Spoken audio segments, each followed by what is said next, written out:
I will take High School Musical with my fifth and final pick because it is a sports movie. You do got to get your head in the game. I love High School Musical. I love musicals. Sports and musicals can coexist in this beautiful world. What a beautiful, beautiful movie. Even though High School Musical 1 is not even the best of the High School Musicals. Tune in to the Jessica Benson Show with CJ Hurt live every weekday at 8 a.m. on YouTube at Grind City Media and the official Grind City Media app.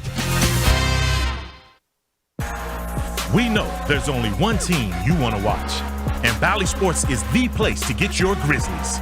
Experience the comebacks, the buzzer beaters, the can't-miss Memphis-made moments live. Bally Sports keeps the grind going before and after the game, too, with Pete, Brevin, Fish, and Chris on Grizzlies Live. Watch Grizzlies basketball all season long with Bally Sports and streaming on the Bally Sports app.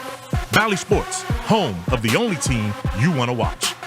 Let's talk about golf in the context of the Masters and everything else going on.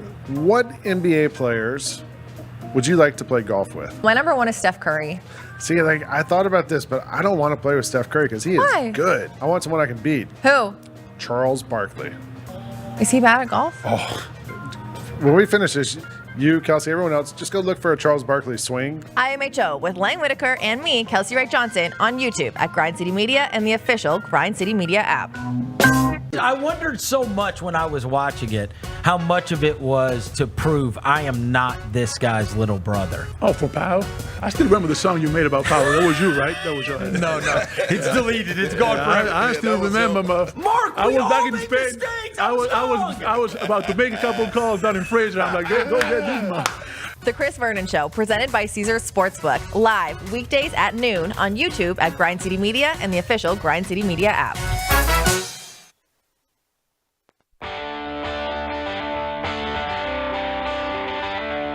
Live from the Built Ford Tough studio at FedEx Forum, it's the Gary Parrish Show, presented by Ortho South, on YouTube at Grind City Media and the official Grind City Media app.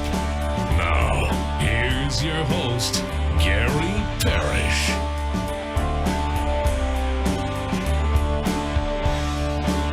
All right.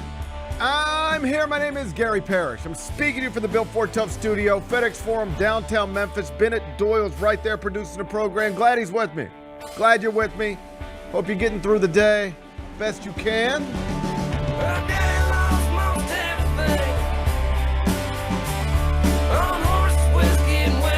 And I hope you never lost faith that we would get to the finish line. Oh, I know it felt like we wasn't there for a minute. I know it looked like it was never going to end. But guess what happened this weekend, Bennett? The Grizzlies, they played game 81.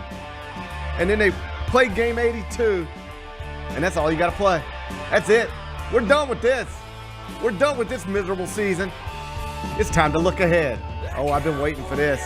We'll talk about it here in a second. First, so quickly, let me set today's schedule for you. In the next segment, about 20 minutes, Michael Eaves is going to join me. He, of course, hosts Sports Center, ESPN. He was down at Augusta National for the Masters tournament this weekend. Scotty Scheffler wins it for the second time in 3-year period. Michael Eaves was there. Talked to him, talked to Tiger, talked to everybody. I'll talk to Michael Eaves. He's going to join me in the next segment. When I finish that, take a break, come back, do 5 more things you need to know. Which one we're going to discuss? 5 previously undiscussed stories. Among them, Penny Hardaway got into the transfer portal this weekend, landed another player. I'll tell you about him. We'll do it in about 40 minutes. Braves ace Spencer Strider, done for the season after elbow surgery. Latest star pitcher to go down. We'll spend a few minutes on that a little later on in the show. Ex-Yankees pitcher, Fritz Peterson. You familiar with Fritz Peterson, Bennett? No. Me neither, up until this weekend. He died at the age of 82. I started reading about Fritz Peterson. I don't even know why, you know? Sometimes you don't even know why you're reading anymore, you know? I start reading about, I stumbled into the wild story about this guy. He's a former All-Star. Made an incredible life decision once upon a time. It's a wild situation. Okay. I can't wait to tell you about it. We'll do that a little later on in the show. WNBA Draft tonight. Caitlin Clark, as expected, going to be the first pick. I'll tell you where Angel Reese is expected to be selected. We'll do that in just a bit. And we got oh, man. Brand new Dear Jane. Oh, nice. Published this weekend. Follow me here. It involves a woman who is entangled in relationships featuring two different guests at the same dinner party. And when I mean entangled in relationships with two different guests at the same dinner party, I mean she banging two different people. Mm-hmm. You know? Yeah, I get your drift. You know what I'm saying? Yep. It's an uncomfortable situation, wouldn't you say? Sounds like it. Because not everybody knows what's up. But some people knows what's up. How do we handle this situation, Bennett? Dinner party hadn't happened yet, but the invitations are out. And the person in charge of the dinner party knows what's up. But not everybody knows what's up. How do you handle the situation? We'll discuss it in great detail. We'll figure it out. Good. We always do. We'll figure it out. We'll do it during a segment we call 5 More Things You Need to Know. Then we'll eventually do GP's carry out, and then we'll call it a day. So that's the rundown. Got a lot to get to. But I did want to start with the NBA because your Memphis Grizzlies play games 81 and 82 this weekend inside FedEx Forum. And that means the 2023-24 Grizzly season is now over. Hallelujah. We made it. Big Bet Bennett, as I was telling Jess this morning, it's like we've been on the worst cross-country car ride for like 6 months. It's been miserable. It's been unenjoyable. Every once in a while, we had a nice little moment that made us forget how miserable and unenjoyable it's been. But for the most part, it's just been miserable and unenjoyable. And it felt like we was never going to get here. I'd say tonight the Grizzlies are going to play game 41. And tonight the Grizzlies are going to play game 47. And last night the Grizzlies played game 53. And I was going, my God, we got to do this all the way up to 82. How are we ever going to get to 82? But you know what we did this weekend, Bennett? We got to 82. 81 was on Friday, lost to the Lakers. 82 was on Sunday, lost to the Nuggets. But the point is, we got to 82. It's over. Did you ever lose faith? Did you ever think we weren't going to really get here to the end of this miserable season? Because here we are. Are you enjoying the offseason so far, Bennett? No. Not so far? No. I miss it. You miss it already? I miss it already, yeah. I enjoy being in the building. You liked it? I enjoy the. Hey, I did enjoy it. I was in the building Friday night. I enjoyed that. That was a fun blast, night. Our actually. King. That was you know what? Our King was in the building. 37 all, points at the age of 39, stealing a dunk to seal it. In all seriousness, that game Friday night is why I miss it, because you get those and you're like, okay, this is great. Like, this is what it's all about. Took the family. Yeah. Got there before the starting lineups. Stayed till the final buzzer. Yep. Got to allow my young guys to see an all-time great, perhaps the all-time greatest, have an all-time great performance. Yeah. I was down there watching a shoot around. I saw you posting on your stories. Can I tell you a story? Please tell me a story. So I was like helping the visiting radio hook up their headset down there. Okay. And LeBron was warming up, and like it was everything was working just fine, but I was acting like it was broken so I could stay down there and get a little video of the King. Yeah. You sneaked. I sneaked, yeah. You were sneaking. I was being a little sneaky, yeah. You were in violation of FedEx Forum rules and guidelines. Oh, no, I ain't in violation. I got a badge. I can walk wherever I want. You could have walked right up on LeBron. I thought about it. No, that's when you get your badge yanked. Yes. If you walk up on LeBron, you get your badge yanked. I didn't do all that. I had an Oklahoma City Thunder trainer yell at me one time. Uh-huh. I was just walking to my seat, and I was walking around the court, and he was like stretching Russell Westbrook in the corner, but like on the pathway. Yeah, like in my way. So rather than step over Russell Westbrook, right, I decided to walk around Russell Westbrook. Uh-huh. And this guy goes, "You can't walk here," and I'm like, "Well, first off, you're not the person in charge of that, all right?" Initially, I was respectful. I just sort of looked at him like, "Yes, I can. Yes, I can, and I'm going to." And so I proceeded. It was like he starts yelling again, and I was like, "Buddy, with all due respect, you are not the person who gets to tell people who can walk where in this building. You're the person, I gather, who stretches Russell Westbrook. All right, that's what you do." Now I'm in a conversation with this fella. Yeah. Now I ain't got nothing else to do except argue with this guy. I said, "Looks like you're the guy that stretches Russell Westbrook, not the guy who tells people where they can walk. And the only reason I'm not walking where you think I should walk is because you got Russell Westbrook laid right out there in front of the whole deal. So you know what I'm going to do? I'm going to walk right here, right where I was going to walk anyway, right where you told me I can't walk, and I bet you it'll be fine. I bet you it'll be just A-okay. And it was. Yep.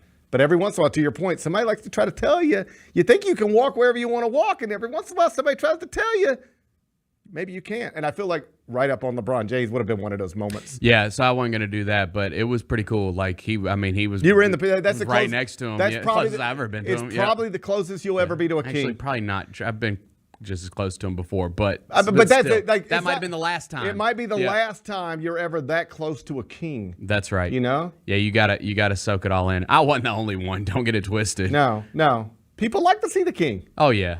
It's weird. How do you feel about the boos directed at LeBron James in an opposing arena? He got cheers too, but like we also had some boos on Friday night. I hear boos every once in a while. How do you feel about people booing a king? Oh, I mean, I think that you can still respect someone and boo them when they're in your home arena. Yeah. I think it's a sign of disrespect.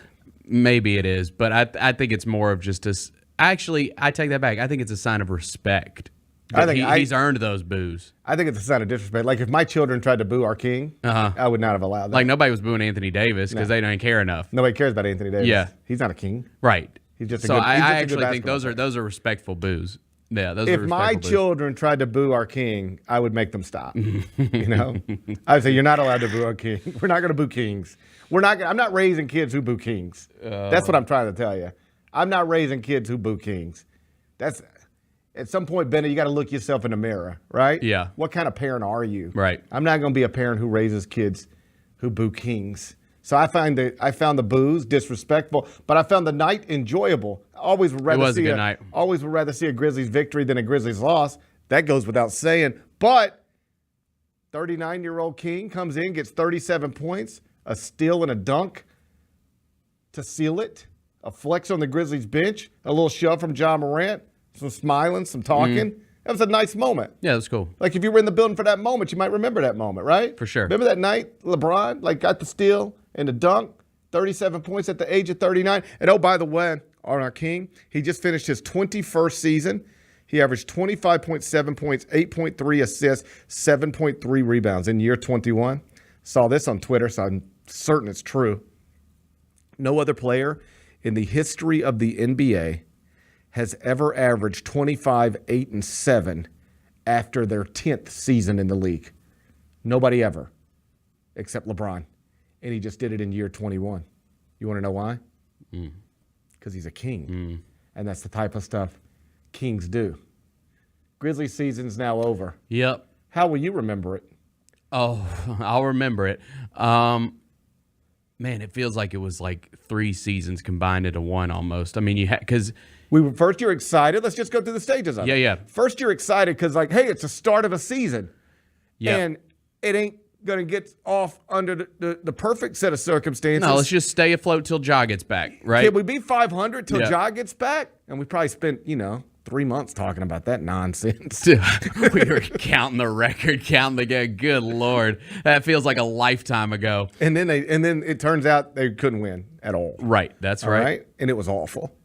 Which is so weird considering how this season went. And I would come in here and I would start running you through projected win totals. Remember when I'd run you through projected win totals every other day? Yes. And I would and then I'd try to make a point. I'd be like, listen, guys, I know we've been waiting on Ja to come back, but it's starting to look like when Ja comes back, like the betting markets still think this ain't gonna go well. Like, does that worry anybody else? Right. And then I bring Vernon in here every Tuesday, and he'd be like, "Relax, Everything's going to be fine." I was nervous too. Yeah, and Bennett would be like, "I don't know, Vernon," and Vernon would be like, "Just relax." Vernon's like, "I've been doing this longer. Yep, I've been doing this longer than you. Right? Just relax." I said, "Okay, fine, I'll relax." But like the betting markets are concerning me. But you say relax, I'll relax. And then Ja came back. I remember that. That was amazing for a minute. I think it was 4 games, maybe. I think it was like 4 games. That was the most amazing thing, and he was great. Yeah, had a game winner. He was great. It was looking good. Everything was looking good. And then it was like, well, now his shoulder's hurt, and I was like, oh God, well, here we go. Yeah. And I was like, but he'll be fine. Then they said he's not. No, he's done for the year, right? What? I know. Another devastating blow. Yeah. And then everybody else was done for the year. Yeah, but that's the crazy thing about it is they were actually kind of competitive, right? Like with Jaren and Dez, which was odd because they weren't before he came back. So it was this weird thing of why are they so bad without him? And then he's gone, and it's like, actually, wait, they're playing decent without him. Like, you know, they're probably not going to make the playoffs, but maybe this can be a fun rest of the way. Like, they're going to be competitive, and then literally everyone gets hurt. Everybody got hurt. Yeah. Everybody got hurt. It is what it is. So, season done. No playoffs, but a lottery pick. We'll find out exactly where in time. And there are some good things that have come out of this, and we've spent the past few weeks, even months in some cases, discussing it. Like, you'd rather never have to go through something like this, right? Mm-hmm. And this is, when I say something like this isn't serious stuff like all of the serious battles people are actually facing in life right now. It's just basketball stuff. That's real to me. It's a big business and it's real to me, basketball stuff. But like, I never want to lose perspective, right? But like, from a sports perspective, you never want to go through something like this. Just like in life, you're going to end up going through things you'd rather not go through, right? Yes. But I do think it's important to try to find anything positive you can pull from these experiences you'd rather not go through. And so anytime you can do that, it's worth doing. Like, I remember, I've been real fortunate. I was in a conversation with a friend a few weeks ago, and he was just pointing out, like, it's sort of amazing that you've built the career that you've built without ever really having to leave your hometown, which is kind of wild that I've been able to do the things that I've been able to do without really ever leaving this area. Very fortunate. But one time I did, it was an internship in Birmingham, Alabama when I was, I guess after my junior year of college. And I had just gone through like a breakup, and suddenly I was alone in Alabama, and it was a horrible experience in the sense that I just remember like feeling like it was never going to be over. Like I can't believe I've got to deal with this, being here, feeling this way, you know, till the end of August or whenever. Like, how am I going to get, like, this is awful, right? And I really did feel that every day. It was, I couldn't wait to get back home and try to get back to some semblance of what I considered my normal life. But when I look back on it, I really cherish like those months. Not because I had a great time every day, because I didn't. I was miserable. But I really do think I learned things about myself then. And I think I gained something from that experience, even if I hated going through it. And I think it's important in life to always try to find those things. Like, this is a bad stretch, or this is a rocky whatever, but like, can I learn something from this? Can I gain something from this?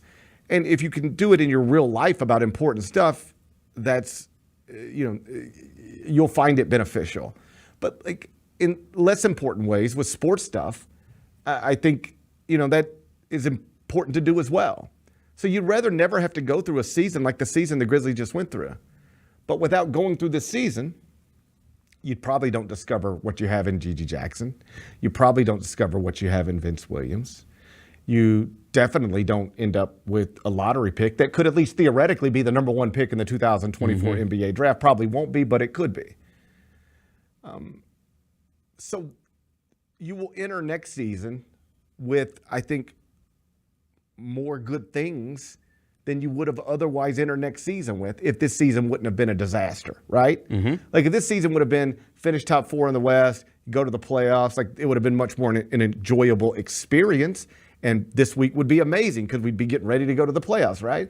But then you would enter next season without knowing what Gigi Jackson even is, because he's been in South Haven the entire time and not up here scoring 44 points in the regular season finale. Yep. Right? That was cool. You would go into next season like, is Vince Williams really a rotation piece? Or now you would have no idea. Now you know that he is, because you were able to see it enough in this season. You wouldn't have this projected top 10 pick that could turn into a prospect or be packaged to bring in a more experienced player.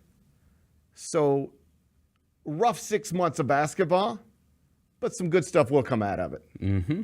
And then we get exit interviews. They're underway right now. Yep. I believe Zack Kleiman is speaking. Yep. And then we'll put a button on this thing and be done with it. Look ahead to next season. I'm ready. Can't wait for next season. Michael Eaves is up next.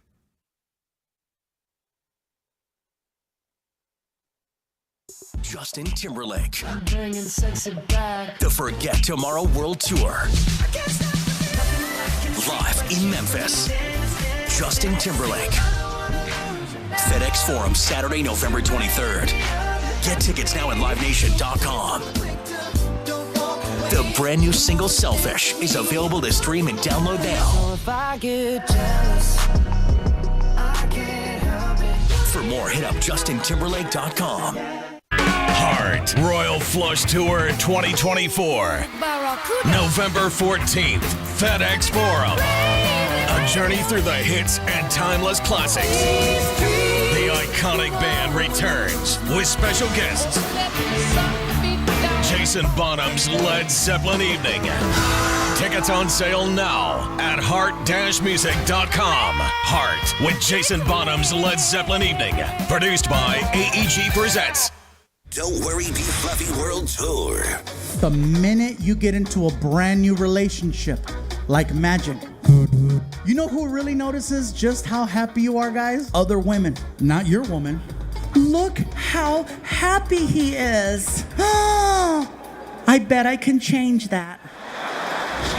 Friday, May 10th, FedEx Forum. Get your tickets now at fluffyguy.com. Don't miss a Memphis Don't Worry, Be Fluffy World Tour. We know there's only one team you want to watch, and Bally Sports is the place to get your Grizzlies. Experience the comebacks, the buzzer beaters, the can't-miss Memphis-made moments live. Bally Sports keeps the grind going before and after the game, too, with Pete, Brevin, Fish, and Chris on Grizzlies Live. Watch Grizzlies basketball all season long with Bally Sports and streaming on the Bally Sports app. Bally Sports, home of the only team you want to watch. Nate Bargatze, the Be Funny Tour. I mean, Chuck E. Cheese is rough. I don't know if you've been there in a while. They look like they're trying to go to business and they can't. All new material. They filed for bankruptcy and they're still open. They called Blockbuster and they're like, how do you get out? We want out. Nate Bargatze, Friday, May 31st, FedEx Forum. Tickets available at FedEx Forum Box Office or Ticketmaster.com. Produced by Outback Presents. Nate Bargatze, the Be Funny Tour.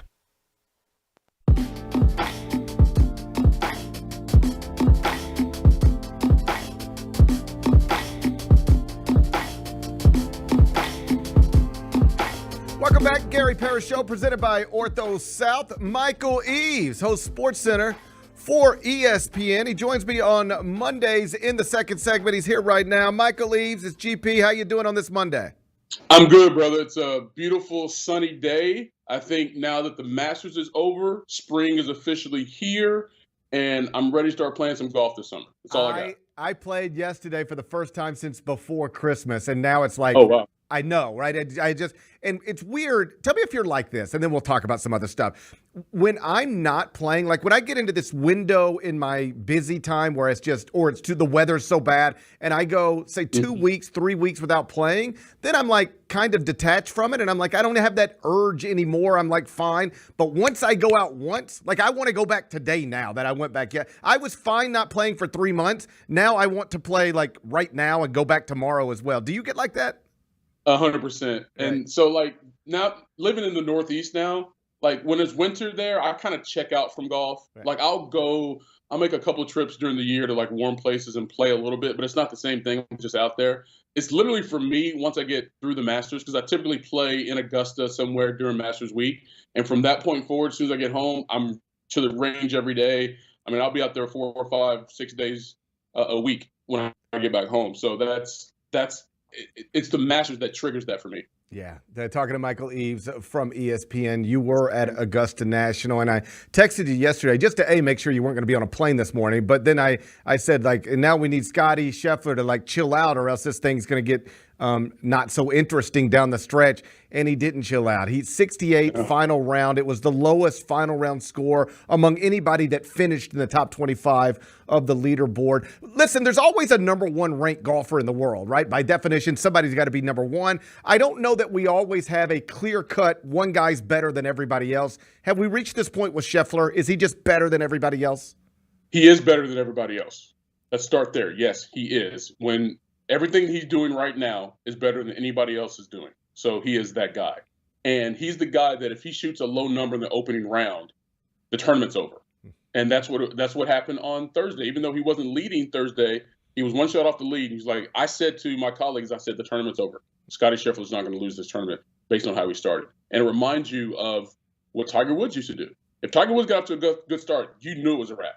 And if he didn't get off to a good start, he's probably going to be there by Friday or Saturday, and then you knew it was a wrap. And that's sort of what Scottie Scheffler is doing. He's reminding us of how dominant Tiger was and the expectation that if he was anywhere near the lead, that he was going to win. Because, even on Sunday, he's got Morikawa right there with him, Homa staring him down, some big names. With Morikawa, a multi-time, major winner, and he just ran away from all of them. Nobody could stand and stare him down. It wasn't just he pulled away, but he had some of the best, biggest names in golf, and they flinched, and he didn't. He never does. Right. He just doesn't flinch. Or if he does flinch, so even on Saturday, right, he had that stretch when he started the second 9. He made double on 10. He bogeyed 11, so he dropped 3 shots in 2 holes. And then on 12, he had to make about an 8 or 10 foot putt to save par. And then on 13, he makes eagle. So when he does sort of fall off, he has some of the I think he has one of the best bounce back percentages on the PGA Tour, which is after you make a bogey, making a birdie in the next hole. He is that good.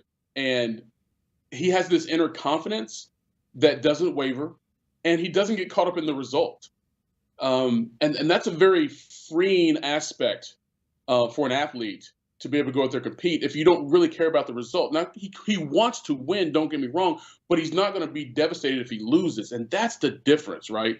And if we could all get to a place like that from a competitive standpoint, you really want to win, but you're not devastated when you lose. I think it'd just be a little more healthy for everybody. But the way he does it, man, it's spectacular to watch. And he's such a good dude, too, Gary. And I know sometimes we say that in sports about a lot of guys, and oftentimes it's true. But he's literally I met his father for the first time at Augusta National, and I actually congratulated him on raising such a fine young man, because it doesn't make anyone a nice Scottie Scheffler is. Same thing for Max Homa. Same thing for Colin Morikawa. There's a lot of man. He totally is. Well, that's what I was going to ask you, because he comes across that way. But I'm always, because working in college basketball, there are people who come across a certain way. But I know, if you really knew that guy, he's not the way he comes across. Fake ones out there, for sure. You're right, for sure. And so I'm always hesitant to be like, man, Scottie Scheffler. So I wanted to ask you, because you're around him, you are around people who know him. It became a big storyline that he was really withdraw from the Masters if his wife went into labor, and that didn't strike me as insincere. He seemed like the type of guy who would really do something like that. He totally meant it. Yeah. And he did. And here's the thing, though. He also put it in the proper perspective. Right. He's already won the Masters. So he's going to be able to play that event for as long as he wants, right? I'm going to play in many more Masters. I will never have the birth of my first child again. Right? And even last night after he won, he was talking about, winning this golf tournament does not change my identity, right? And again, that's such a marvelous place to be mentally for anybody, to say that what I do is not who I am, right? And so if something goes wrong in this particular area, it should not impact me in other aspects of my life. Or if something goes really great, the success shouldn't, for lack of a better term, go to my head. And for him, it doesn't go to his head. It goes to his bank account, but it doesn't go to his head. Tiger Woods made history, made the cut for the 24th consecutive time at the Masters. That's amazing. Then Saturday happened, Sunday happened. It got difficult for him. I was asked this morning how I feel watching Tiger Woods struggle the way he struggled Saturday and Sunday. As somebody who actually knows him and talks to him, what's it like for you watching him struggle the way that he did? Oh, I don't like seeing it at all. Right. I really don't. Especially when he seems to be laboring physically. that's no one wants to see that. And that was the case last year when he had to withdraw on that Saturday morning. It was really raining cold, the way he was limping off. And then granted, he had ankle surgery after that, but he looks much better now physically. But I've known Tiger for a long time. And as much as he's achieved, he still doesn't like to fail. Okay? And I hate seeing him feel as if he's failing. And to me, he's not failing because what he accomplished, it's kind of hard to put it in context if you're not a golfer to play that event. I gave him some numbers when I talked to him after the round on Friday because, he's always coy sometimes about, talking about his achievements and what it means to him. Like, I know it means a lot to him, but he doesn't like presenting that publicly. But so this was the 88th edition of the Masters, okay? Only 40 players in the history of the event, that goes back to the early, mid-1930s, only 40 players have played this event 25 or more times. He's the only one who's made 24 consecutive cuts, right? Now, he was tied with Fred Couples and Gary Player for the longest streak, but if you put that into perspective in terms of numbers, and then what it takes to make a cut in a golf tournament, and then to make that walk, and for him to have made that walk these last 3 or 4 times, considering all the physical elements he's had, it's just remarkable. I mean, when he did a couple years ago, the first time after his car accident, I thought it was one of the gutsier things I've ever seen. He walked that course for 4 days in a row.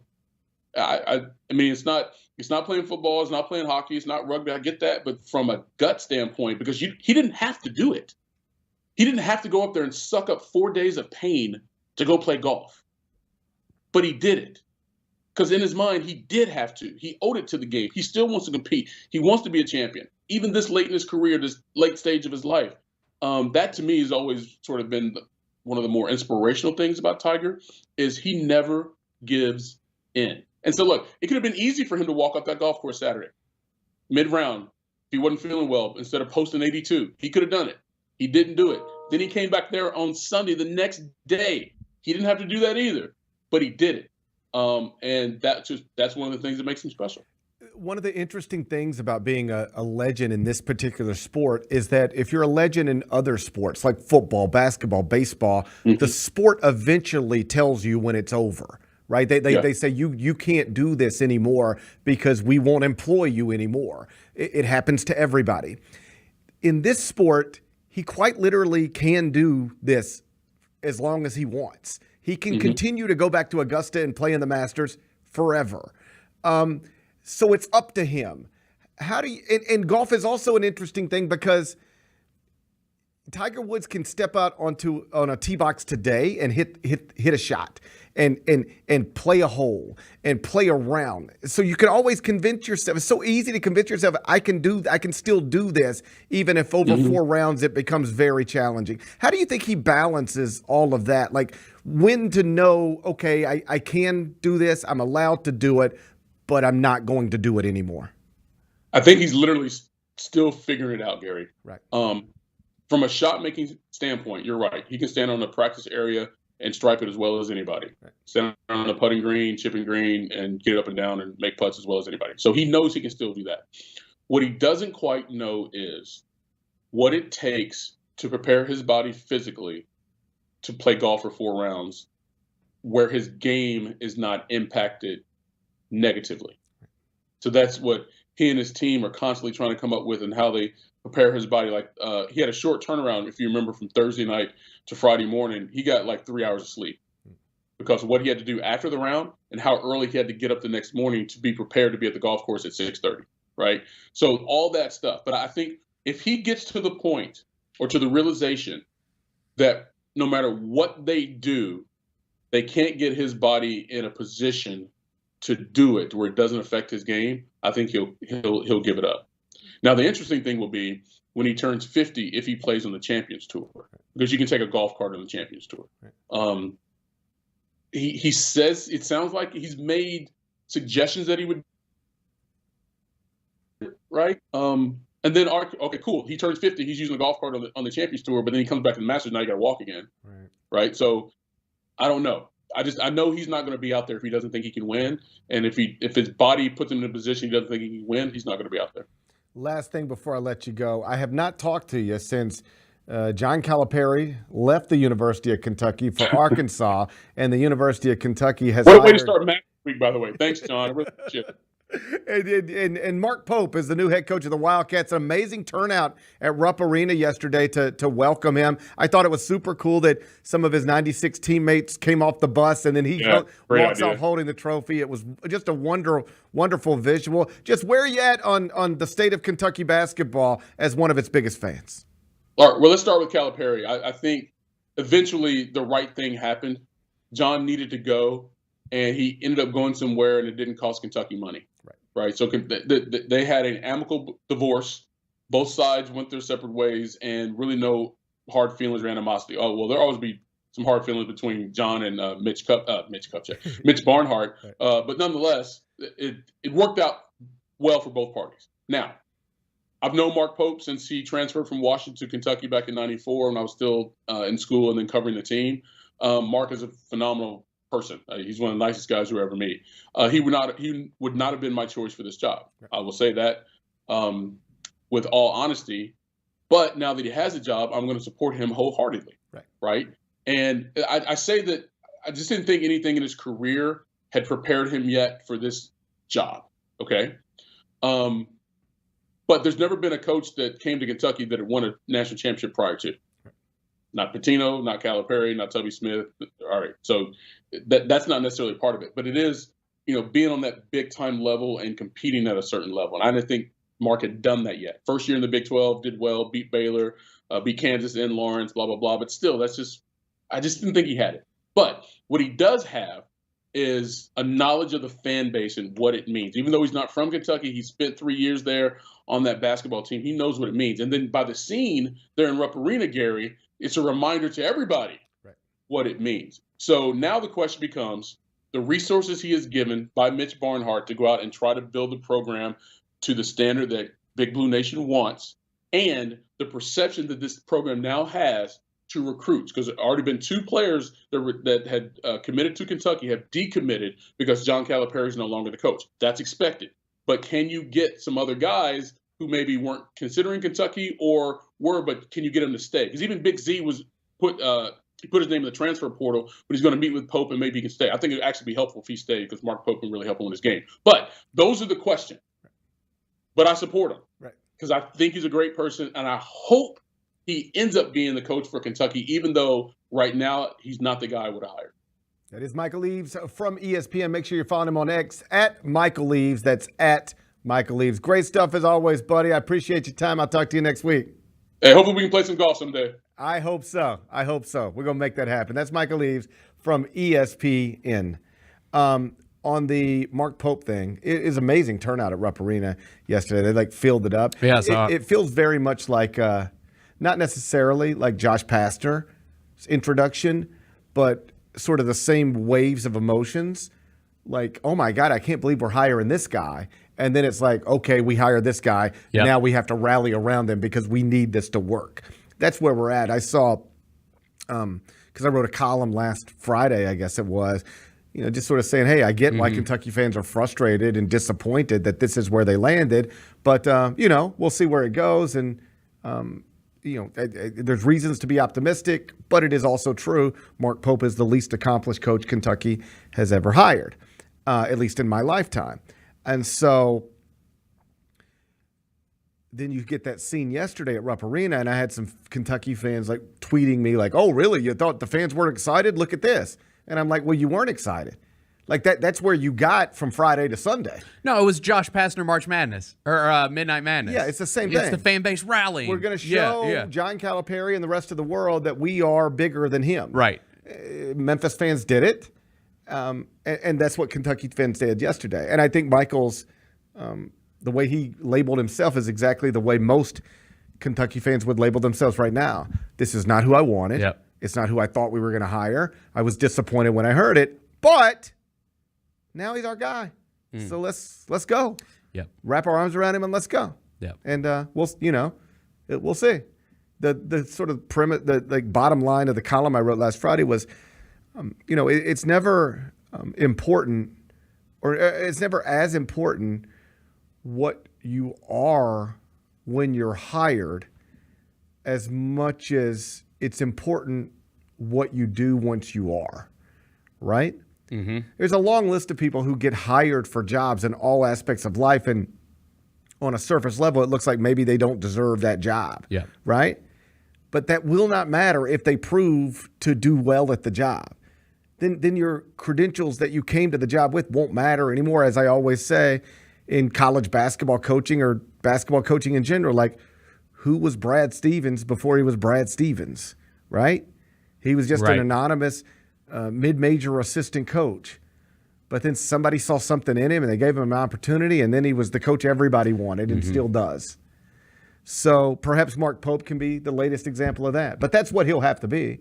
He'll have to go from the least accomplished coach that Kentucky's ever hired in my lifetime to somebody who proves worthy of holding a job of that stature. But make no mistake, Kentucky fans are going to give him every opportunity to be great. They put together already millions of dollars in name, image, and likeness deals. He'll be able to buy, eventually, a roster that at least looks like it should be SEC championship level, if not national championship level. We'll see how quickly he can do that. Meantime, John Calipari trying to do the exact same thing over at Arkansas. Here at FedEx Forum, exit interviews are ongoing right now. They started around 10 o'clock. Zack Kleiman has already spoken. I've been talking to Michael Eaves, but Bennett's been monitoring all of the news and notes. So we'll get his thoughts on some of what's happening at exit interviews. I'll ask Bennett. We'll do that next. Gary Parrish Show, presented by Ortho South. Grizzlies fans know it's the team that gives you the edge. Big River Steel does too. And much like the Grizzlies have recruited legendary talent, we want you to be part of our team. Are you ready to be part of something legendary? Then visit www.bigriversteel.com. That's www.bigriversteel.com.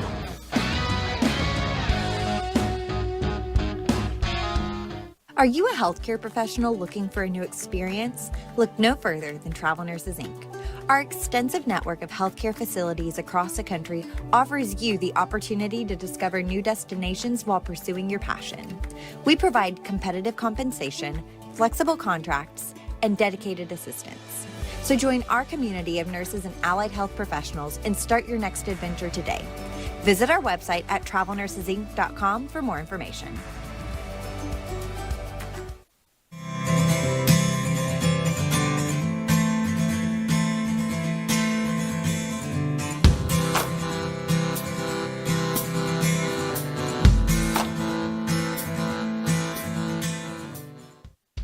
It's more fun to be there live to see the Memphis Grizzlies hit the court all season long. From the electricity in FedEx Forum to the highlight reel plays, there's nothing quite like Grizzlies basketball. As the official marketplace of the Memphis Grizzlies, Ticketmaster gets you in with a huge selection of seats. So get off the couch and into the stands while you still can. Score tickets today at Ticketmaster.com. That's Ticketmaster.com. Today we have two very special guests on our program, introducing Lem and Lime. Hello. For Starry Lemon Lime Soda. Thanks for having us. What is Starry Lemon Lime Soda? It's a crisp, clear burst of lemon lime flavor, and it's caffeine-free. Between us, one of you must be a little more important to Starry than the other. Who is it? We're both important. So it could just as easily be Starry Lime Lemon Soda. No, that doesn't sound right. Oh, I like it. So you saying hip-hop could be hop-hip? Works for me. Starry Lemon Lime Soda. Starry hits different.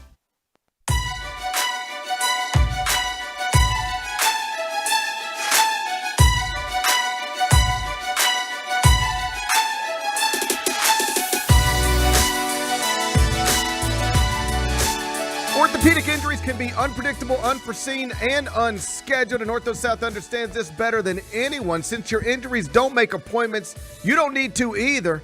That's because Ortho South welcomes walk-ins during the weekdays and the evenings and even on Saturdays. So next time an unforeseen injury makes an unscheduled appearance in your life, visit orthosouth.org to find your nearest urgent care location. Just walk in, and Ortho South will take care of everything, especially you. Learn more at orthosouth.org. That's Ortho South at orthosouth.org.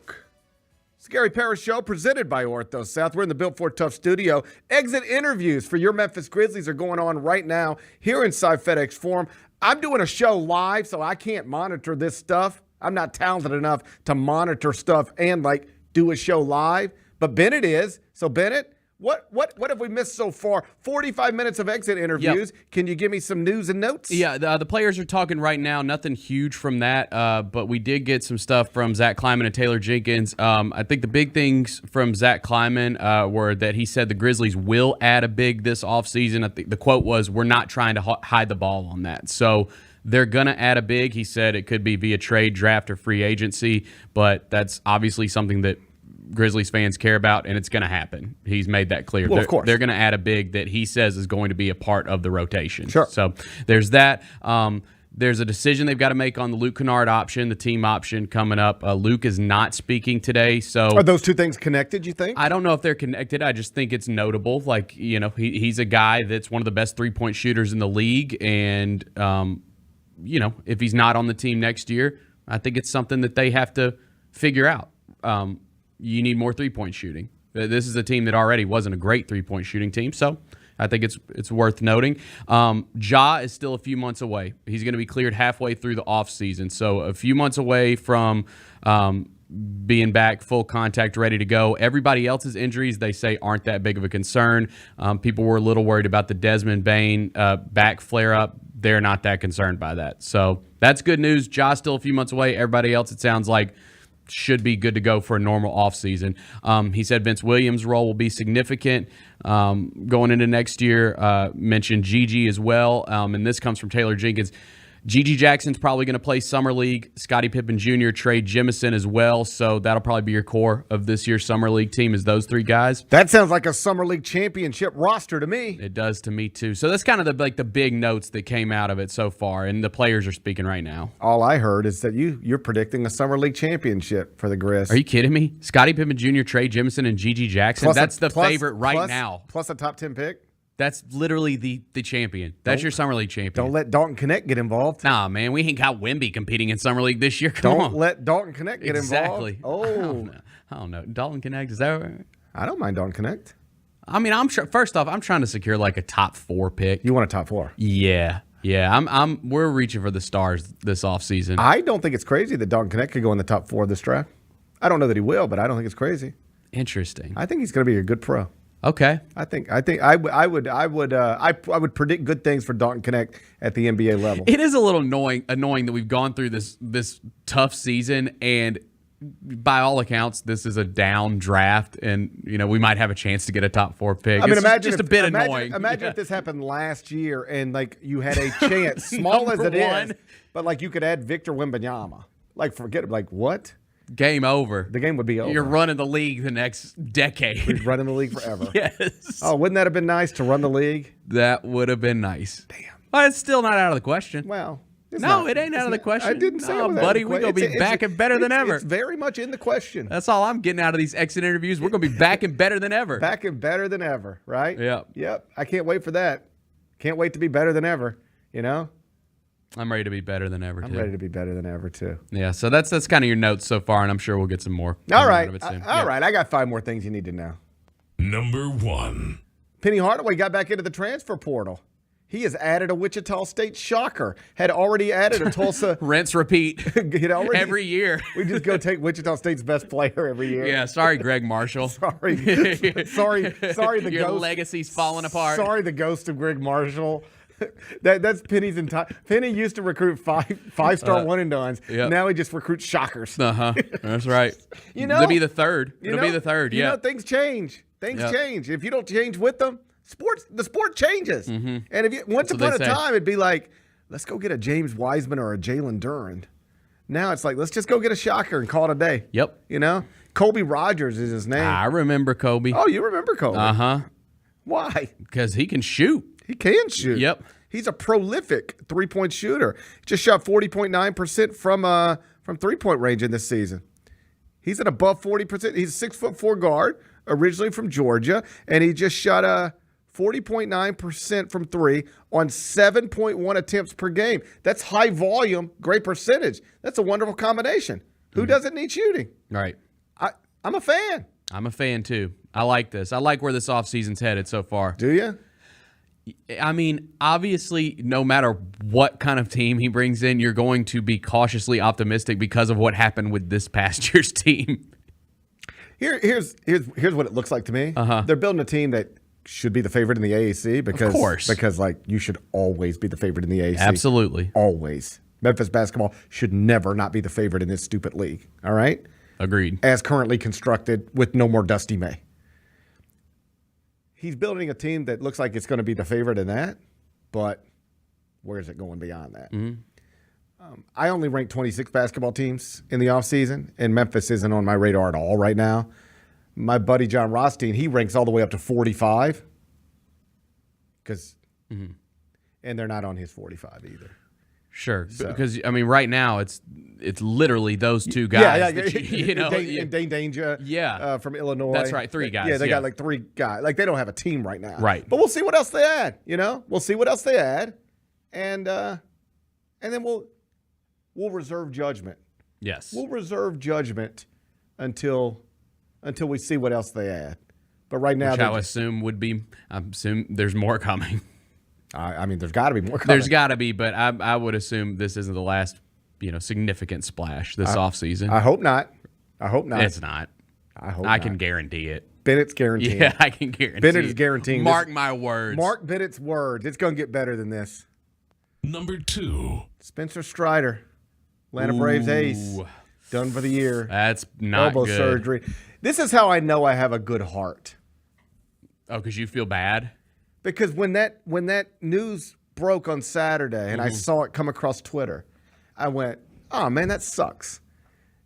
And I really should be like, "Yay, woohoo!"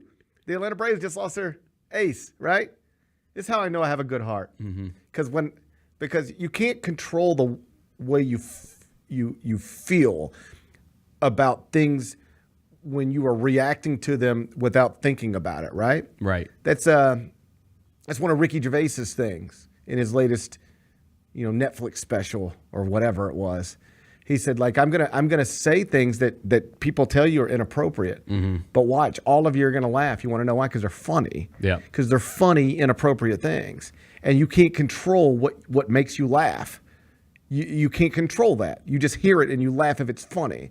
It doesn't matter if it's inappropriate, you'll still laugh. You have no control over that. So I had no control, similarly, of the way I would react to the Spencer Strider news. Just however I react. I wasn't thinking about it. I just saw it and I immediately reacted. And my initial reaction was, "Oh man, that sucks." But I should have been happy because the Braves, they made my life miserable. But I wasn't happy. I felt bad, even for Braves fans who make my life miserable. No, I mean that's noble of you. I think I'm noble. Yeah. I don't want bad. I want good things for me, but I don't want bad things for other people. I don't root against people. I don't root against the Braves or Spencer Strider. I just want good things for me. Problem is, I never get good things from me. No, but sometimes bad things do happen to other people that I need bad things to happen to, but I don't find joy in that. Yeah. That doesn't make me happy. Spencer Strider's the latest. I know what it's like to lose your ace. It happens to me every year. I know what that's like. He's awesome, too. I know what it's and like. He's a short king. As a Grizzlies fan. And he's a short king. Is Spencer he? Strider, yeah, he's short king. Short guy? Yeah. Short You king. can be a short pitcher? He can. Really? He throws hard, which is I probably didn't think why pitchers could be short. Well, you have to. You learn something new every day. You do learn something new every day. But the only way to be a successful short pitcher is you got to still throw it like you ain't. Sure. That means you got to really throw it. And you know what that leads to?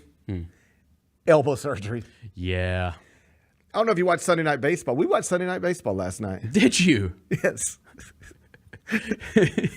I don't know why. You and a few other 100 Americans. I know. We just settled in and watched Sunday Night Baseball on the couch. Yeah. I don't know what we were doing. We cooked. There wasn't a lot on. It was a great day. Yeah. We we turned on the Masters and the Grizzlies and the Mets game in the afternoon. Yep. And then we were cooking on the grill, and so we had the TV outside on. And then I was like, hey, Doc Gooden's number retirement ceremony was today. You want to watch that? So we watched that as a family. And then we went down a Doc Gooden rabbit hole of YouTube videos. And I was teaching my little guys more about Doc Gooden. And then next thing you know, it's like Padres Dodgers. And We're just watching Sunday Night Baseball. Yep. It was actually a fun Sunday night. We just watched baseball. Like it's America's pastime. Yeah. It's our national Like a pastime. true American hero. I was like Yep. an American. I'm surprised I wasn't draped in an American flag last night just watching the Dodgers and the Padres. I was pretty patriotic this weekend myself. What did you do that was so patriotic? Watched UFC 300. Okay. That's about as patriotic as you can get, buddy. Oh, man.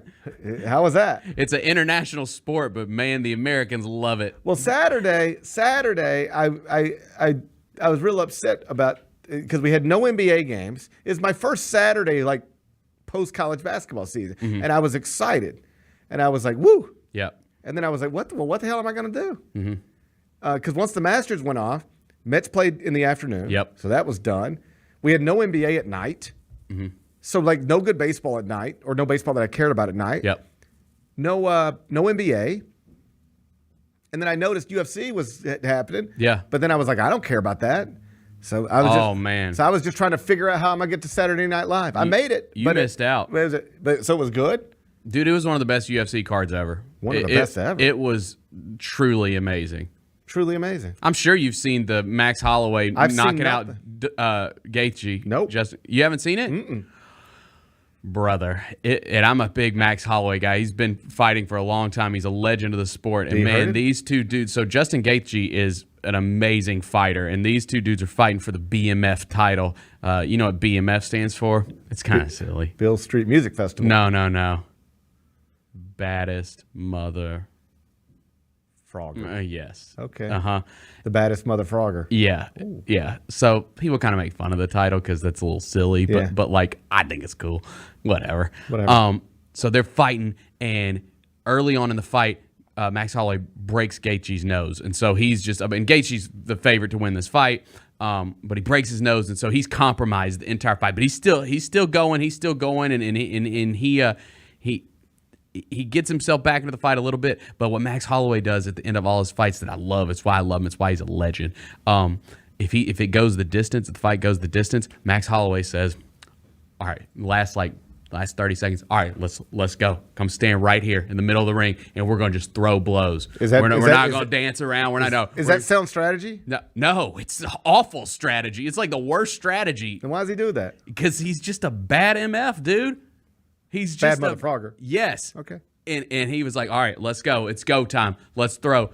And with 1 second left in the fight, he knocks Gaethje out. Crowd goes insane. Well, shouldn't I have seen this? Dude, it made the rounds. Why didn't I see this? Yeah, it was awesome, Maybe dude. I was asleep. And then Jamal Hill knocks him out in the main event. It was a stacked card. It was an awesome UFC. Okay, Joe Rogan. Okay. I know. Okay, Joe Rogan. I know. All right. I know. I gotta be. Yeah. I know what you're saying. I see what's happening. I know. Listen. Trust me. You had to get down with your. I see. So you got to get down with your people. So you know what. So y'all have something to talk about. So that's why I was trying to be tame on Saturday, because I was really into this, and I didn't tweet too much because immediately people were like, "You ain't beating the allegations watching UFC 300, buddy." And I'm like, man, come on. Like, it's an international sport. Sure is. It's an international sport. I know it is. I know it. I don't judge you for watching UFC. I just don't. I don't understand it. Oh, I love it. Now I get way more into it once basketball, football season starts dying down a little bit. I would like to watch it because I like watching things and like having things to watch at night and stuff. Yeah, but I can't. And that shit goes till like midnight. I know. Yeah. But I can't make myself care. Yeah. Oh man, it was a good one. And then you had the big. I mean, McGregor's fighting this summer, so that'll be a big deal. deal. I'll probably buy that one just because that'll be an event, big deal. right? Yeah. All right. Well, good. I'm glad you had a good time. I did have a good time. I watched Sunday Night Baseball. That's what I was trying to say. I watched Sunday Night Baseball. You gonna get me excited about it? What was it? Was it Dodgers Padres? Dodgers Padres. Yeah, whatever. That's a nice matchup. Here's the point I was going to make. Yeah. 7 minutes ago. Uh-huh. They did an in-game interview with Tyler Glasnow, Dodgers pitcher. Yeah. And they were asking him about, Spencer Strider's the latest to go down, and it's just one pitcher after another. Like it's elbow. Like if you ain't had 3 elbow surgeries by the time you're 26, it's a miracle. And he said, listen, there's probably a whole lot of stuff we got to look at. But the most obvious thing is we're all throwing harder than we've ever thrown. And what you think I thought this was interesting. He said, what you think is because pitch count, like, how about this? Doc Gooden retired number yesterday, and they were going through some of his bullet points of his 1985 Cy Young season, which is one of the greatest pitching seasons of all time. And it was something like, 1.5 ERA and a 24 and whatever, but it was along the lines of like 16 complete games or 12 complete games. You would never see that again. Not until the science changes, if it does. Because MLB franchises are not asking anybody to throw complete games anymore. Like, it's rare to see a complete game in professional baseball. Right. So what Glasnow said is he said, so what these franchises believe, what the data shows is that lower pitch counts is better for pitchers. He said, but what happens is when you tell these guys you only got to throw 85 pitches, 40 years ago you might be asked to throw 120, but now you're only throwing 85. That's all we're going to ask you, whatever the numbers are. He said, you know what we all do? We throw harder. So we throw harder, putting more pressure. He said, so, and take it all the way back to when we're kids. 40 years ago, like, I was a baseball player growing up. Do you know when I played baseball? In the summer. I played every summer. But that's all we played in the summer. And then in the winter, we did other things. And we played baseball in the spring and summer. I have a 7-year-old who now plays baseball year-round. Yeah. He practices 3 times a week, even in the winter. Like, even in, like, December, they are baseball practice 3 times a week, indoor facility, right? Now, he's so young that we don't have pitchers yet. It's still coach pitch. I know all of it sounds crazy. It is. But, like, eventually, he will be an 8-year-old, a 9-year-old, a 10-year-old who's playing baseball 12 months a year. And you know what? There will be a pitcher that means who's pitching 12 months a year. Yeah. So this is what Glasnow said. We got kids pitching 12 months a year when they didn't used to. We got pitchers throwing harder than they ever have. And he was sort of bottom line it, like, we don't have enough data to show what toll it takes on your elbow pitching 12 months a year as a child and then throwing as harder than ever as an adult. But clearly we're going to find out it's not good. And so his thing was, how do you get noticed? You've been playing year-round since you're 7, all right? Now you're 14, 15. How do you get noticed? You know how you get noticed? Pop on that gun. Ooh, he throws 99. Oh, he's at 102. So the incentive for young people is throw as hard as you can, all right? Well, playing 12 months a year, throwing as hard as you can, 12 months a year. Eventually it catches up with you. And he suggested that's why we're seeing these rash of elbow injuries in pitchers, because we're asking them to do things a generation of pitchers have never done before, and now it's all catching up to them. Makes sense to me. Yeah, I guess. Makes sense to me too. I don't know. I'll let the doctors figure it out. I don't need to know. I don't need to know everything. But my condolences to the Braves. Yeah, I know what it's like to lose your ace pitcher. I'm sorry that happened to you. Number 3. You ever heard of this fella Fritz Peterson? I had not. No. Okay. Sadly, he died this weekend at the age of 82. Made the All-Star game in 1970. That's Fritz there. Well, I like that. Why do the Yankees need to wear those kind of jerseys? Those are cool. The high sleeves. I like those. I like those high sleeves myself. Yeah, bring those back. Bring those back in honor of Fritz. So, Fritz Peterson, wild situation. I had never heard this story. Tell me if you've heard this story. Okay. So, Fritz Peterson on the Yankees. He's teammates with a fellow named Mike Kekich. Okay. So they're teammates, just like Ronald Acuna and Austin Riley are teammates now. Yeah. Okay. So they're teammates. They work together. And, sometimes when you work with people, it's like, hey, you got a wife, don't you? Like, yeah, I got a wife. We should go get dinner together. Yeah, of course. Why don't we go get a nice steak together one night?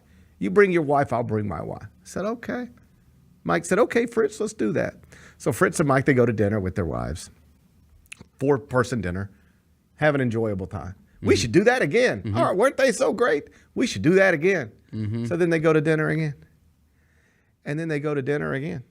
And they become best friends as couples. Uh-oh. I know where this is going. Except it's not even going where you think it's going. Oh, it's going where I think it's going. It's not even going where you think it's going, I don't think. Okay. at some point, Mm-hmm.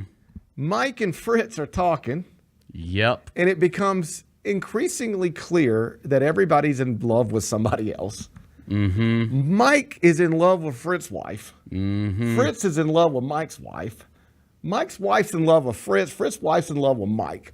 Like, you ever been in a situation where you got 4 people and then suddenly, like, these two are talking a little more than, you know, and you pick, like, these two are talking a little more. No, but. And you like, man, I ain't never seen my wife laugh like that before.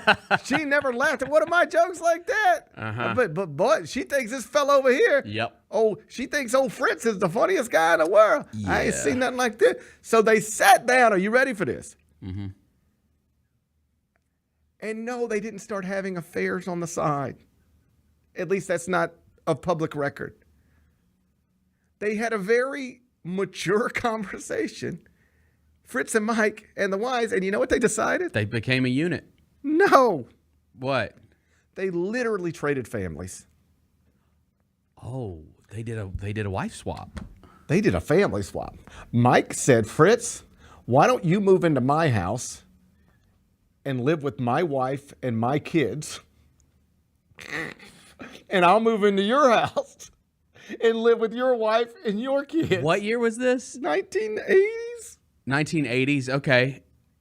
Dude. Okay, I thought they traded families. I thought you were just going to say this would be like that's they've gone too far. If you moved into my house tomorrow and lived with Kelly and raised my kids, and I moved into your house and lived with Kara and raised your kids.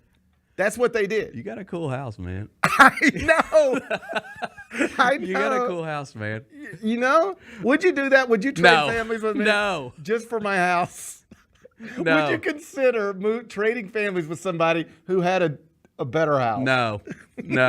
I thought you were just going to say they became swingers. No. I was like, well, I know where this is going. No, well, that's a very normal thing. That happens. Yeah, people do that. People do that. Family trade-off, that seems excessive. What a wild deal. How do you even tell your kids? How do you tell your kids? How do you say Mr. Mike's going to live with mom now and I'm going to live with Mr. Mike's wife and kids? How does Fritz even have that conversation? Man, that is truly insane. What is going on? How do you even reach the point? It feels like to me, like I can see how you'd get an affair over here and an affair over there. Right. And then then it might blow up both families and then you might get together. Like that makes total sense. Mm-hmm. Like I probably know stories like that. Yeah. Right?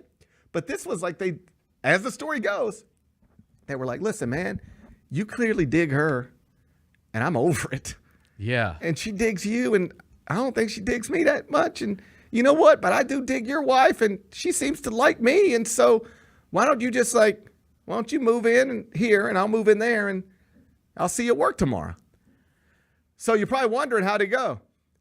Well, it couldn't have gone well. It could not have gone well. They stay together forever. Fritz and the new wife, Mike's ex-wife, Fritz, they stayed together to the day he died. Wow. Mike's didn't work out. I knew both of them weren't going to work out. There's no way both of them work out. Of course not. But one of them did. But just a wild thing to even talk about, right? Do you have a friend do you have a friend who you would trade your family for his family? No. Not even No. Like Vernon? No. Would you trade your family for Vernon's family right now if you could be? I like my family. I know. But you might really love Vernon's family. I don't know his family. He got a nice house too. He does have a nice house. It's a nice house. I mean, I've never been to it. But I heard it's nice. It is. Would you even think about it? No. Would the home play a role in it? Oh, sure. It has to play a role in the decision-making process. Well, that's what I was going to ask. Is Fritz... like if I wanted to trade my family for a family I considered superior. Yep. But if I had to move into an inferior home, I might say, you know what? I'm just going to stay here. I want to know which one of these guys was Fritz is the guy we're talking about, so I would assume he's the more... I would assume he's the more well-known player of the two. I didn't know either one of these fellas until Saturday. So we don't really know. We don't really know. That's insane, man. That is truly I insane. just can't even. Yeah, I don't know how that works. That's truly wild. And it can't be great for the kids, can it? Dude, these athletes, man. They're wild. Fritz and Mike were wild fellas. It's like they have to take it to like a different, you know what I mean? I don't know. They can't operate like normal people. They have to take it to a different level. Man, I don't even know. That's taking it too far, Fritz. Between Come on, Fritz man. and Rest Mike- in peace and all, but like, damn. Between Fritz and Mike and Drake and Rick Ross, man, I don't even know what's going on in this world anymore. I really don't either. It's just, These celebrities are wild, man. it's a lot going on. Normal lifestyles just don't work for them. I feel like Diddy could have been involved in this, you know? Diddy would have loved this. He would have loved this. Diddy would have loved this. He would have loved it. Diddy would have freaking loved this story. This is right up his alley. Yeah. I don't know, but I know. Man, Yeah. what a wild situation. Yeah. That is. All right. Anyway, good. I hope everybody gets what they're looking Or for. God, I mean, Fritz is dead. Fritz so, is dead. Yeah. It doesn't matter anymore. Yeah. You know, I'm not gonna. he say lived a it. good life. He lived a good. You know what? He lived life to the fullest. He sure did. He did what he thought was best. Mm-hmm. All right. Number 4. WNBA Draft tonight. You excited? I will watch for sure. Yeah, Caitlin Clark's gonna get picked. Yeah, I'll watch. She's gonna be the number 1 pick. You got some star power in this draft. Let me ask you this. Mm-hmm. What if you were a front office? What if you were the general manager of the Indiana Fever and you were convinced, like 100% convinced, Cameron Brink from Stanford was actually going to be the best player from this draft? You just weren't sold on Caitlin Clark as a actual basketball player at this level. Like you believe she'll be good, but not great because you think Cameron Brink is going to be the greatest player in the history of the WNBA. Yeah. Could you not take Caitlin Clark? You have to. You have to take her. Yeah, you have to because, well, one thing is you're also in the season ticket business. That's right. Yeah, and that's important, right? Like she's going to sell the most tickets for you right off. It's the just bat. you have to take her, and it doesn't even matter. Yeah. Like it doesn't. Nothing else matters. Yeah. You know what it's a little bit like? I know what I was going to say. Zion. Because here's the thing: is as a Grizzlies fan, personally, I would rather have Ja Morant than Zion Williamson. Come on, that wasn't true. No. But what I'm saying is going into that, like, if you thought that Ja was going to be better than Zion in that draft, But most people didn't. you would still have to take Zion. Like, I if you agree. had the right? But most people wanted Zion. For sure. But I do remember thinking, if you really were sold on Ja Morant's going to be better than Zion, do you still have to take Zion? And it was like, you probably still have to take him. That's this situation. Because for business, it's smart. Right. And secondly, you can't be the person who passes on the most obvious thing. Right. It's like a little bit like, you ready for this? Greg Oden. Like you kind of had to take Greg Oden no matter what if you got the number 1 pick. You That's kind of just right. had to. It's Because true. it was the consensus. That's what everybody would do. You know? There's these few drafts where it's just like you have to do this. And Oden was more of a basketball decision than a business decision. But this would be a business decision. Like Caitlin Clark is the best thing for business. Like Indiana Fever, it was just announced last week, they're going to be on national television more than any other team in the WNBA this season, more than the Aces, who are the reigning champs. And that's because of the presumption that Caitlin Clark will be a member of the Indiana Fever. So that'll become official tonight. Angel Reese, she's the other big name in this. I mean, there's a handful of big names. Camila Cardoso is expected to be picked in the top 5. She, of course, out of South Carolina. Angel Reese is expected to go 7th to Chicago. So, like, I don't know if this is the best WNBA draft in history or the worst or something in between. I have no context for that. But there will be more recognizable names selected tonight in the top 10 of this WNBA draft than ever, probably just because of the attention, all of the attention this college basketball season got. So we know all these women now. We might not have known them 2 years ago or 3 years ago, but you know, Angel Reese played on a big stage, and Cardoso played in the championship game for the undefeated national champions. Caitlin Clark. So it'll be a fun television event. I'll turn it on. Me too. Let's turn it on. Let's turn it on. All right. Number 5. We got a new Dear Jane. What's up? I'm still trying to recover from the damn Fritz story over Fritz here. was a wild Yeah, dude. Yeah. Fritz is a wild dude. I hope this ain't that serious. Although, is this a Well, hey, just by that, I heard Barack Obama say this one time. Mm-hmm. You know what Barack Obama said one time? Yeah. He said they asked him about how tough it is to make some of these big decisions, Yeah. right? These big decisions you have to make, right? Yeah. And he said, by definition, if something gets to me, it's a big decision.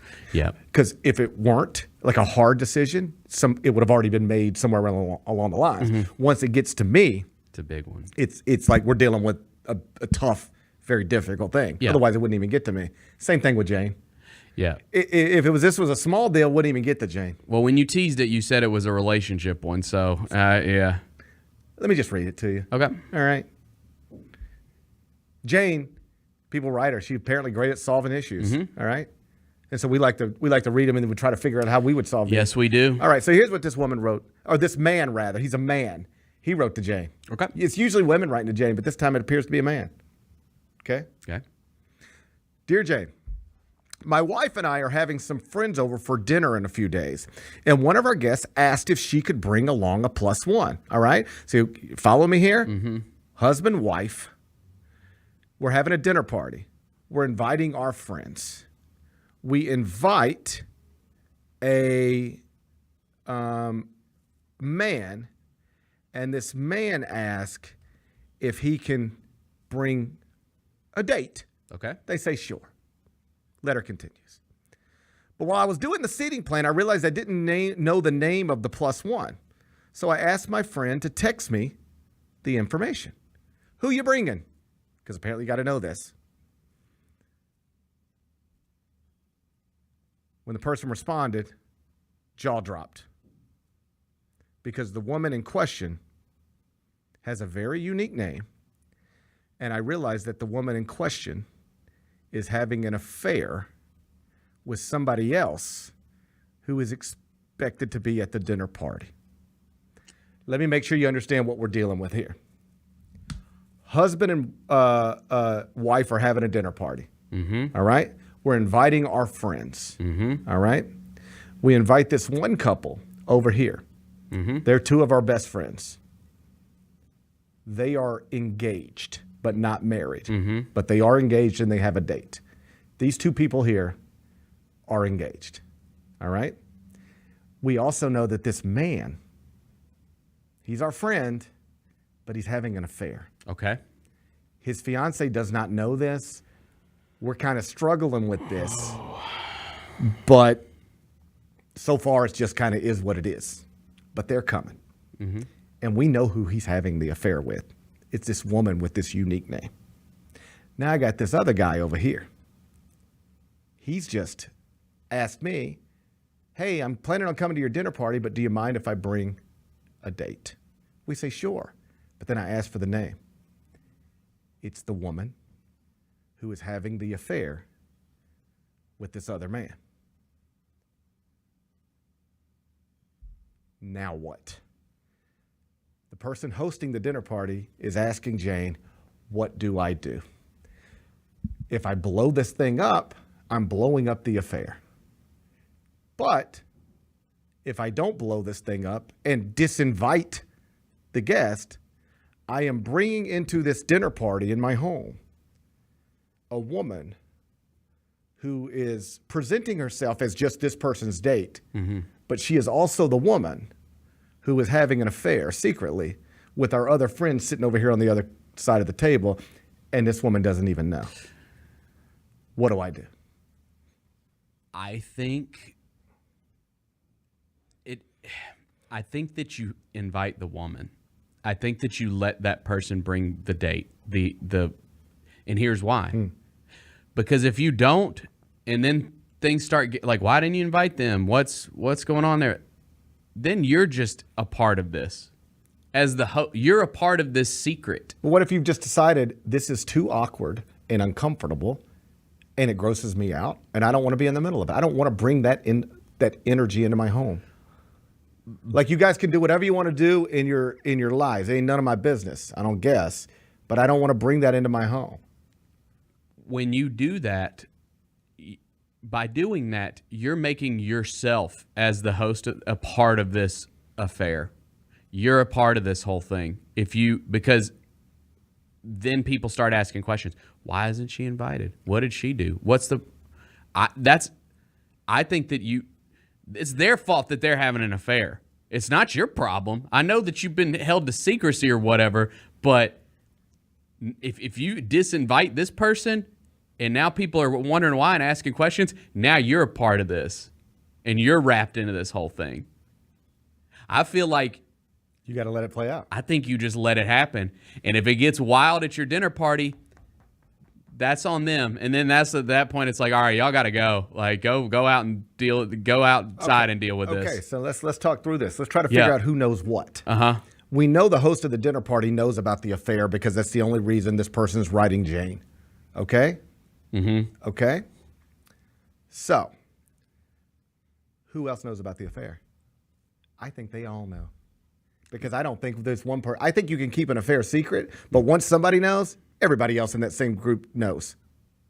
Do you agree with that or not? Yeah. I think you can keep it a secret up until it's not a secret with even one person, but because then it's just everybody's going to. So I think, though it is not explicitly said in this letter to Jane, I think what this person is really saying is, I think most of our friends know that this fella's having an affair with this woman. And when this woman walks in, it's going to just one of those. Yeah. It's just going to be like, holy. Did they really invite her? It's going to overwhelm everything. All right? Yes. So that's what I'm assuming. What about the woman who's having the affair? Does she know she has been invited to a dinner party where this other man and his fiance are going to show up, the man being the one she's having an affair with? That's the real question. And I think she does, because I think she gets off on this shit. Uh-huh. She wants to be present. She wants to be in the middle of it. Uh-huh. The dinner party host is actively trying to figure out how I don't want to be in this weird situation. Uh-huh. And I think this two-timing woman, for lack of a better phrase, I think she gets off on it. I think she wants to be in it. I think that's how she ends up in this situation. Okay, so maybe listen, you're already helping your friend keep the affair secret. Right. Is that okay? By the way, let's stop there. Yeah. Is that okay? No. And so what would you do? I don't want to say. Okay, look. Okay, you have two friends. Yeah. And they're both your friends. Yep. Perhaps you're closer to the man than you are the woman, but you consider both of them friends. They are very much like the type of people you would invite over if you were having a dinner party. You're friends with both of them. It wouldn't be weird if you texted either one of them or talked to either one of them. You know the man's having an affair with a woman. You're friends with both of them. Are you obligated to expose that? I think maybe what I would do is text the friend who's having the affair and say, yo, I don't want this crap coming into my dining room. You need to figure this out. You need to talk to her. Or I mean, even independent of that, are you obligated to get in the middle of this and just say, hey, what are you doing? That's tough. I mean, yeah, if it's a true friendship, yeah, maybe you do want to hop in and say, dude, this is coming to the doorstep, buddy. Like, it's right here in front of you. Like, why? Your secret ain't gonna last much longer. Like, you go to your buddy. Maybe this is how you go to your buddy. You go to your buddy and you say, hey, listen, man, I know. And the fact that I know means other people know. So just know that your secret's not really a secret. Right. And you were really putting a lot of us in some difficult situations. It's one thing if you want to do what you're doing, whatever. Right. But to do what you're doing and then bring your wife, walk right into the room with us, like it's just putting a lot of us in some awkward situations. We got to figure this out. Yeah. Maybe that's what you do? Yeah. But we still got this dinner party, Bennett. What are we doing? I just think that my first instinct was, I'm just going to let it happen. Like, this ain't I don't think let it happen is the solution. I think it brings too much bad energy into the whole night. And honestly, you ready for this? You ready for this? Because you got to think it through. One day, this woman is going to know that her fiance was having an affair, and he's going to find out who it was with. And you know what she's going to think of first? You mother effers let that woman come into our home, and y'all all knew? Yep. And y'all just stood there and looked at me and laughed with her, and what? You got to avoid that. Yeah. That won't blow up on that night, probably, but that's all. Down the road, it's coming back. It's coming back down the road. So you got to prevent it. You got to stop it. You know what I do? Here's what I do. Here, you ready for this? Yep. Here's what I do as a dinner party host. You know who I actually call? Not the man having the affair, and not the man who asked if he could invite this other woman. You know what I do? I go straight to the other woman. You know what? I go straight to the other woman because she's the one who I'm not friends with at all. Oh. I go straight to her and I say, hey, listen. Look what you're doing. Look what you're doing. Look what you're doing to my friends. Look what you're doing to my friends and my dinner party. Yeah. I said, so here's what we're going to do, buddy. Here's the way we're going to handle this one.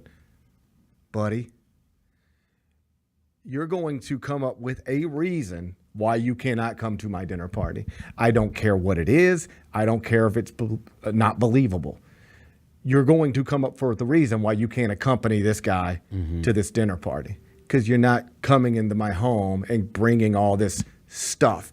Because I don't know who knows and who doesn't, but I know, and if I know, other people know, and you're just lucky that the fiance over here doesn't know, but that's going to happen eventually, all right? So you need to figure out how you're going to disinvite yourself. I don't want to be involved. You're going to handle it on your own. And if you don't, then I will make sure the people who need to know what's going on will know what's going on to the point where you won't want to show your face. That's where we're at. Is that okay? Can you accept that? Is that a proper path? I guess. I don't know if that's what I don't know. What would you do, Bennett? I think my first instinct would be to text the guy that is having the affair, my friend, and say, bro, figure this out. You're about to ruin my freaking dinner party. That's reasonable. Yeah. Yeah.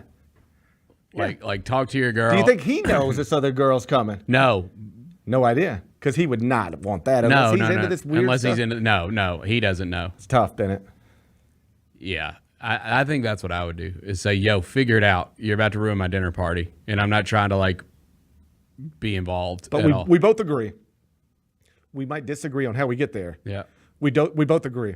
She can't come to the party. She cannot be at this party. No, she cannot come to the party. All right. I think that's right. Yeah. That would make for a fun night, probably, if you're an observer. Oh, buddy. Yeah, that'd be fun. It would be fun. Yeah. If you're just like a casual. Let me be clear. Yeah. I would love to go to this dinner party. Yeah, that sounds like a good time. I mean, I would have a blast at this yeah. thing. Like you got a lot on the ride home with your wife. You got a lot to talk about. Yeah. This is right up my alley. Yeah. This is the type of thing where you could ask me, do you want to go to the dinner party on Friday? And I'd be like, I don't think so. Yeah. And then you'd be like, well, let me tell you what's going on. And I'd be like, oh, we're definitely going. Yeah, that sounds good. I got to see this. That'll be fun. I got to see this with my own eyes. Yep. So I 100% would love for this dinner party to go off. But if I'm hosting it, we're not doing this. No. We can't do this. No, we're passing. Nope. All right. I think that does it. I think we did good. All right. We'll be back with GP's Carryout. We know there's only one team you want to watch, and Bally Sports is the place to get your Grizzlies. Experience the comebacks, the buzzer beaters, the can't-miss Memphis-made moments live. Bally Sports keeps the grind going before and after the game, too, with Pete, Brevin, Fish, and Chris on Grizzlies Live. Watch Grizzlies basketball all season long with Bally Sports and streaming on the Bally Sports app. Bally Sports, home of the only team you want to watch. Now for a limited time, the new $1.99 Crispy Tender Wraps are here at Sonic. Who could deny a crispy chicken tender with bold flavors like hickory barbecue and cheesy Baja? And we can't forget the crisp lettuce and melty cheese to make the perfect bite. Wrap yourself up with some TLC, tender, love, and chicken for only $1.99. Sonic $1.99 Crispy Tender Wraps. Tax not included, limited time only at participating Sonic drive-ins. Grizzlies fans know it's the team that gives you the edge. Big River Steel does too. And much like the Grizzlies have recruited legendary talent, we want you to be part of our team. Are you ready to be part of something legendary? Then visit www.bigriversteel.com. That's www.bigriversteel.com.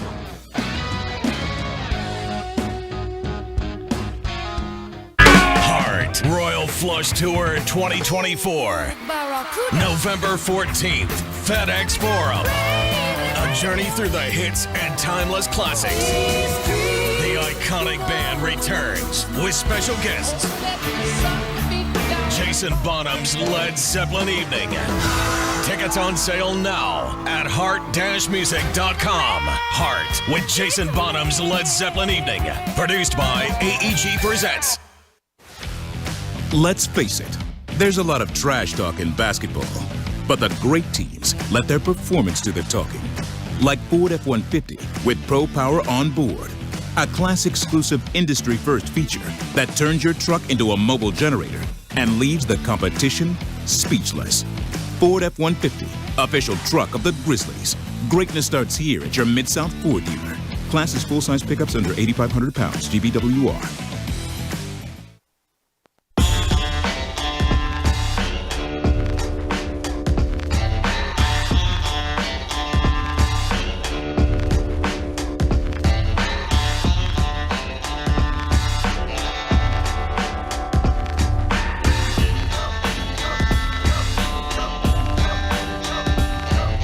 Welcome back. Gary Parrish Show presented by Ortho South. Let's wrap it up with GP's Carryout. It's time for GP's Carryout. One final segment filled with stuff to take with you. It's not everything you need to know, but it's most of it. What did we learn today? Whole bunch of stuff, but we mostly in the first hour focused on your Memphis Grizzlies. Regular season over, which means season is over. We got postseason basketball to play, but not here in Memphis. Play-in stuff on Tuesday and big Wednesday. play-in this year. Oh. And then playoffs get rocking and rolling this weekend. But it's donezo here. You know, too many injuries. Too many suspensions. Too many injuries. So exit interviews are happening right now. Inside FedEx Forum, John Morant has spoken. He said he thinks the Grizzlies can compete for a Western Conference title next season. I hope he's right, don't you? I tend to agree. I think he's right, and I hope he's right. No, it's another thing. Another reason why this season was so disappointing is because besides that team we saw in here yesterday, Denver, I think that a fully healthy Grizzlies team could compete with any of these other contenders in the West. I sure hope you're right, Ben. Yep. We'll find out next season. I can't wait for that. Derrick Rose has spoken with the media. You know what he said? What'd he say? He said he's coming back next season. Yeah, he's got a 2-year deal, so yeah, it makes sense that he would come back. There was a moment over the past month. I was in studio in New York, and we're running around, and I come off set, and one of the production assistants, one of the researchers, they said, GP, did you see the news? And I said, what? What happened? I've been talking. I might have missed something. What happened? And they said, D Rose retired. I said, oh. I said, they said, what do you think of that? About that? I said, well, it makes sense on some level. I get it. And then I just went on through my night. And then same researcher came back to me a few hours later. You know what they said? It was a fake tweet. Of course. Yeah. I said, well, buddy, you just had me for 3 hours thinking Derrick Rose retired. I just spent 3 hours of my life under the impression that Derrick Rose had retired. So I was glad when I heard he hadn't. Me too. Because I'd have liked to have been there for that, It was cool having D Rose back this season. He says he's coming back next season. That's what he said just now. Said he's been working out. Okay. Oh, all right. So we'll stay optimistic. That's all we can do. That's all you can do, Bennett. Yeah. What else? What are our options? What's today's biggest game? We're going Major League Baseball, Bennett. All right. No Spencer Strider for the Braves. Elbow surgery. So David Vines is going to make his third career start for Atlanta. We got a 7:10 first pitch. Braves in Houston. Going to do it down at Minute Maid Park. I can get you Atlanta minus 115 or the Astros at minus 105, Big Bet Bennett. And I don't know if you know, but you lost again on Friday night. So your record is now 101, 112, and 4. You're down 23.2 units. That means, buddy, you got a long way to go to dig out of this one. Who we got on the mound for Houston? You might as well be a Dodgers translator at this rate. Who's pitching for Houston? It's my guy, Spencer Arrighetti. Is that how you say it? Yep. He's 0-1 on the season. ERA is 21. Never want that. I'll take the Braves. Bennett said he's taking the Atlanta Braves minus 115. How would I know? On the road. Bennett, buddy. I guess I'll take the Braves. I don't know. You sure could use a win. I tell you that. A win would be nice. You sure could use a win. A win would be nice. We're gonna go broke. We already are. We're gonna go broke. Yep. You're gonna end up having to sell your family, much less trade families with somebody else. That Fritz was a what? How do you even bring it up? You know? I know. How do you even bring it up? What a wild thing to even propose. I know, that would have been interesting to know what in the moment when that combo. I wish we had was cameras broached. on that. Yeah. Like, I want to know about the first time you ever said, "Hey, buddy, I was thinking about moving into your house." Like, that's a wild thing to say to somebody. Really wild. It's actually much more respectful to be like, "Hey, buddy, I wouldn't mind banging your wife." Right. You know? This is like, I want to move into your house. That's not respectful either. This is like, I want to actually occupy your home and raise your children. Yikes. That's a wild thing to propose. That's insane. Anyway, Bennett said take the Braves tonight -115. What are we watching on TV? WWE Raw, 7 o'clock, USA Network. Okay. We now know where we're headed. Where are we going? Cody Rhodes at the next big live premium event. I believe it's Backlash. I believe it's Backlash. He will defend his undisputed heavyweight title for the first time. And we know it'll either be against LA Knight or AJ Styles. Do you have a prediction? LA Knight or AJ Styles? I'm gonna say, I hate them both. Thumbs down to both of them. I don't mind AJ. I like AJ. My wife don't like AJ. I don't like either. AJ Styles looked like he used to be in Warrant. Yeah, that checks. He does. Like AJ Styles looked like he was 100% in Skid Row. Yes. You know?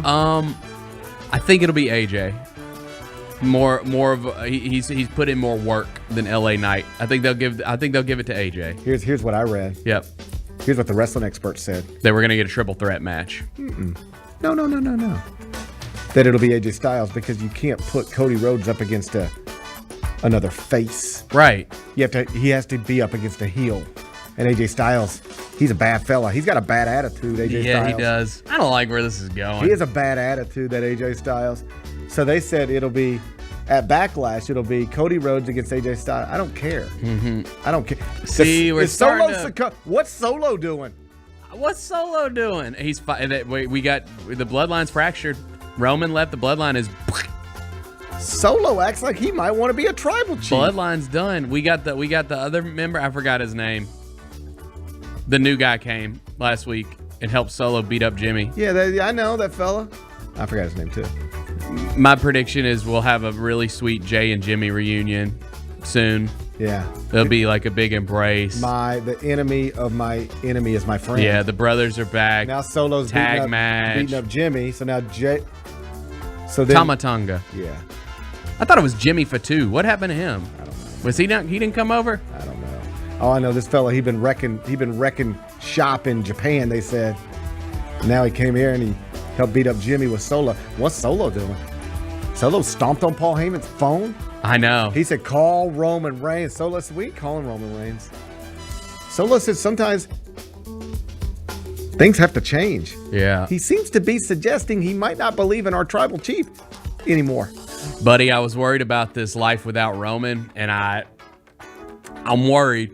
We got the draft coming up. Got a big draft. Got a big WWE draft coming up, but Solo's a wild card in this thing, though. He's wild. I don't know if he can carry I don't know if he can carry the load, though. He's trying to talk a little bit, rather than just make noises. That's right. It's tough. It's sad. Life without Roman ain't as good as some of y'all thought it was gonna be. Oh yeah. Oh yeah. You thought this story was gonna get finished and we were just gonna have a fun little time, didn't you? All you little wrestling fans, you were like, we don't need Roman Reigns. You know what that reminds me of? Kentucky fans talking about we don't need John Calipari. Yep. Well, we'll see. Yep. You know what? We'll see. We will see, indeed. We'll see. What's Solo up to, you think? Hard to tell. It's hard to tell. Hard to tell. All right. What's the best thing we've read? Top 25 and 1 has been updated. I put Houston back at number 1. They added a point guard from Oklahoma. So they're returning 4 starters from a team and 8 of the top 10 scorers from a team that won the Big 12 by multiple games, got a 1 seed in the NCAA tournament. So you can find that right now, cbssports.com. I got to update it again, though, in a minute because Texas went out and added 3 transfers. Oh, yeah. Like Texas might jump into the top 10 just by adding 3 transfers in one day. That's the way you build basketball teams now. That's it. You can read it'll be version 5.0 of the top 25 and 1. It'll be give me an hour. Okay. I'll get it done in the next hour, cbssports.com. What's on tap for tomorrow? Tomorrow's Tuesday. Postseason basketball. That's what we'll get tomorrow. Yeah, I'm excited. I am too. Postseason basketball. Somebody's season will come to an end. Somebody will go fishing tomorrow night. Postseason basketball. What more could you ask for? Let's go. What more could you ask for? Look back at the WNBA Draft. That's tonight. What do you think Solo's up to? I think we'll find out. I think we'll get answers. Eventually going to get answers. I think we're going to get answers. Chris Vernon will be here tomorrow. Good. That's always fun. Yep. Yeah. Can't wait. Let's go. Let's go. Enjoy the rest of your day. I'll enjoy mine. We'll meet back here tomorrow at 10. Till then, be careful, be kind, be good. Rep your hood.